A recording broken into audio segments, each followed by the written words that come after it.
నా పేరు గోపురంపల్లి గ్రామము, చెన్నుపల్లి పంచాయతీ, కలసపాడు మండలం. ఈరోజు మాకు 9వ సంవత్సరం వార్షికోత్సవంగా జరుపుకున్నామన్నమాట. రామాలయం తిరునాళ.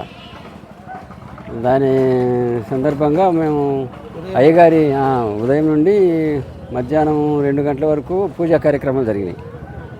బ్రాహ్మణాల వాళ్ళతో కళ్యాణం జరుపుకున్నాము. తర్వాత వచ్చేసి లాగుడు పోటీలు, గుండు పందెము పెట్టినాము. 5 గాన్లు వచ్చినాయి. అయిపోయింది. మధ్యాహ్నం ఉదయం టిఫిన్ భోజనాలకు 2000 మంది.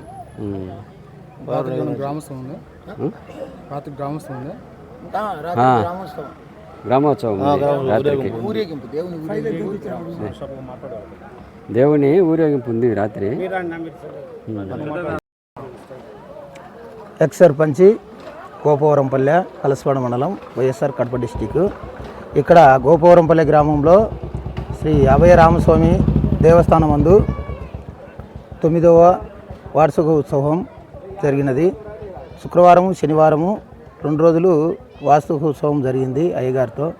శుక్రవారము 3 పూటల భోజనాలు, శనివారం 3 పూటల భోజనాలు గ్రామం తరపునే పెట్టాము. తర్వాత 2 గంటల నుంచి 2 గంటల 25 నిమిషాల నుంచి 5 గంటల వరకు బండలాగుడు పందెము. 5 కాన్లు వచ్చినాయి. 5 కాన్లకు కూడా 5 పందాలు పెట్టాము. ఫస్ట్ పందెం 1,00,000 రూపాయలు, రెండో పందెం 75,000, మూడో పందెం 50,000, నాలుగో పందెం 30,000, 5వ పందెం 20,000. ఈ లాగుడు పందాలకు 5 కాన్లు వచ్చాయి. 5కు బహుమతులు కూడా ఇచ్చి పంపించాము. తర్వాత గుండు పందెము ఫస్ట్ ప్రైజ్ వచ్చేసి 5,114, రెండో బహుమతి 3,000, మూడో బహుమతి 2,000, నాలుగో బహుమతి 1,000 రూపాయలు. ఈ పందాలు కూడా అందరికీ పంపకం చేశాము. అయిపోయాది. ఇప్పుడు గ్రామ ఉత్సవం ఉన్నది రాత్రికి. ఈరోజుతో ఆడికి ముగింపు. తర్వాత ఉదయాన్నే అమ్మవారికి బోనాలు ఎత్తుడు ఉంటుంది. 8:30 నుంచి 10:30 లోపు. ఆ కార్యక్రమం అయిపోతే 3 రోజులు పండగ కార్యక్రమాలు, తిరునాళ్ళ కార్యక్రమాలు ఆడికి ముగిస్తాయి. అంతే. నా పేరు దాసరి ఓబయ్య, గోపవరంపల్లె.